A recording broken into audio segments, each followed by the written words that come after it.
Praise the lord.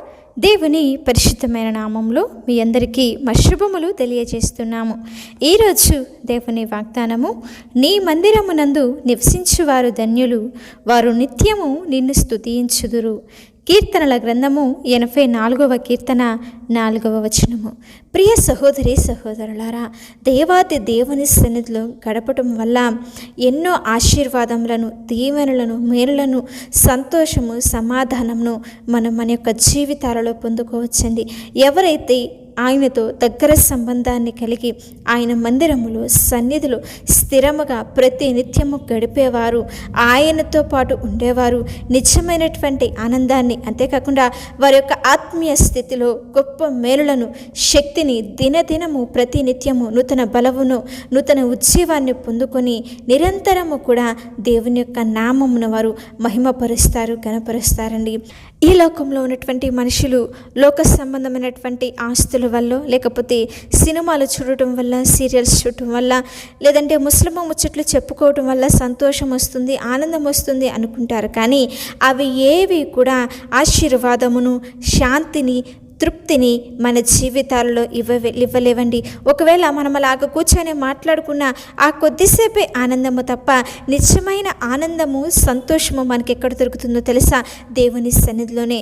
దేవుని యొక్క ఆలయానికి అప్పుడప్పుడు వెళ్ళేవారు మరి దేవుని యొక్క మేలులను పొందుకోలేరు. కానీ ఎవరైతే తమ యొక్క హృదయాలలో, జీవితాలలో దేవుని యొక్క సన్నిధిని ఎల్లప్పుడూ కూడా కలిగి నిరంతరము మానక దేవుని మందిరానికి వెళ్ళి ఆయన్ని స్తుతిస్తారో వారి యొక్క హృదయంలో కలిగే సంతోషము, ఆనందము ఎంతో గొప్పగా ఉంటుంది.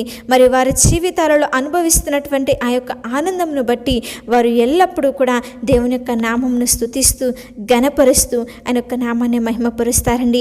ఎవరైతే దేవునితో సహవాసము చేస్తారో వారందరూ కూడా ధన్యులు. ఈ లోకంలో నీకు ఎన్ని ఆస్తిపాస్తులున్నా, ఎంత పేరు ప్రఖ్యాతులున్నా, ఎంత బంధుబలగము నీ వెనక ఉన్నా సరే, ఆయన గనక నీ జీవితంలో లేడనుకోండి, నీ జీవితం అంతా కూడా ఎందుకు పనికిరానటువంటి సున్నానే. నీ వెనక ఎంత బ్యాంక్ బ్యాలెన్స్ ఉన్నా ఆయన గనక నీ జీవితంలో లేడనుకోండి, అదంతా కూడా వ్యర్థమేనండి. ఈ యొక్క కీర్తనను కోరాహు కుమారులు రాస్తూ దేవుని యొక్క మందిరములో వారికి ఉన్నటువంటి ఆనందమును తెలియచేస్తూ, ఆయన సన్నిధి పట్ల వారికి ఉన్నటువంటి అమితమైనటువంటి భక్తిని, మరి దేవుని యొక్క సన్నిధిలో ఉన్నటువంటి సంతోషాన్ని వారందరూ కూడా తెలియచేస్తూ, నీ మందిరములో నివసించి వారందరూ కూడా ధన్యులు అని చెప్పి మాట్లాడుచున్నాడండి. నిజమే, దేవునితో సహవాసము చేయటం వల్ల మనము ఎన్నో గొప్ప మేలులను, శాశ్వతమైనటువంటి ఆనందమును మనం మన యొక్క జీవితాలలో పొందుకుంటాము. ఎవరైతే దేవుని మందిరంలోనికి వస్తే ఆయన్ని స్తుతిస్తారో వారి జీవితాలలో ఎల్లప్పుడూ కూడా సంతోషమే. ఆయనతో సహవాసం చేసే వారి హృదయము ఎల్లప్పుడూ కూడా కృతజ్ఞతతో నిండి ఉంటుంది. దావీదు అంటున్నాడు కదా, నా ప్రాణమా ఆయన చేసిన ఉపకారములలో దేనిని కూడా నీవు మర్చిపోవద్దు. నిజమే, ఎవరైతే దేవుని యొక్క మేలులను పొందుకుంటారో వారు ఎల్లప్పుడూ కూడా దేవుని సన్నిధిలో స్తుతిస్తూనే ఉంటారండి. వారి హృదయము స్తుతితో నిండి ఉంటుంది. వారంతా సమస్యల వైపు చూడరు, సమస్యల కంటే గొప్పవాడైనటువంటి ఆ దేవాది దేవుని వైపు చూస్తారే. కాబట్టి కష్టాలలో ఉన్నా, సుఖాలలో ఉన్నా, నష్టాలలో ఉన్నా కూడా వారు దేవుని యొక్క కృపను తలపోస్తూ నిత్యము కూడా ఆయన యొక్క నామాన్ని కీర్తిస్తారు, స్తుతిస్తారు, సన్నుతిస్తారండి. మరి దేవుని మందిరంలో నివసించడం అంటే కేవలం ఒక కట్టడంలో ఉండటం కాదండి. నిరంతర సహవాసము, దేవాది దేవునితో ఎల్లప్పుడూ కూడా మనము సంబంధాన్ని కలిగి ఉండటము, హృదయపూర్వకముగా ఆయన్ని ఆరాధన చేయటము, ప్రతి క్షణము కూడా ఆయన మన ఏళ్ళ జరిగించిన మేలులను తలపోసుకుంటాము. కష్టకాలం దేవుని సన్నిధిని గొప్ప ఆశ్రయముగా ఎవరైతే భావించి ఆయన్నే ఆశ్రయముగా చేసుకుంటారో వారంట ఎల్లప్పుడూ ఆందోళనకు దూరముగా, ఎదురవుతున్న కష్టాలలో కూడా సంతోషము కలిగి దేవుని యొక్క సన్నిధిలో నెమ్మదిని, శాంతిని, దేవుని యొక్క కృపను పొందుకుంటారండి. నిజమే, దేవుని మందిరంలో అంత గొప్ప ధన్యత ఉన్నది. మరి పాత నిబంధన కాలంలో అయితే మందిరం అంటే ఒక భౌతిక కట్టడం. కానీ ఇప్పుడు మాత్రం ఆయన అంటున్నాడు, నీ హృదయమే ఆయన యొక్క ఆలయము, మన హృదయమే దేవుడు నివసించే ఆలయము. కనుక మనం ఎక్కడ ఉన్నా సరే మన హృదయంలో దేవాది దేవునికి చోటు ఇచ్చినప్పుడు మనం ఆయన మందిరంలో నివసించినట్లే.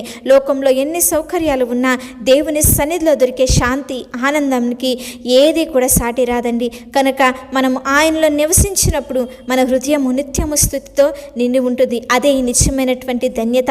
ఈ ధన్యతను పొందుకున్నటువంటి మనమందరము కూడా ఎప్పుడూ కూడా తప్పిపోకుండా ప్రతి నిత్యము దేవుని మందిరానికి వెలుచు వచ్చుచున్న ప్రతి ఒక్కరితో కూడా ప్రేమ కలిగి మాట్లాడుతూ దేవుని యొక్క సువార్తను ప్రకటిస్తూ అనేక మందికి మాదిరికరంగా యోగ్యకరంగా జీవిస్తూ దేవుని యొక్క వాక్యను ప్రకటిద్దాము.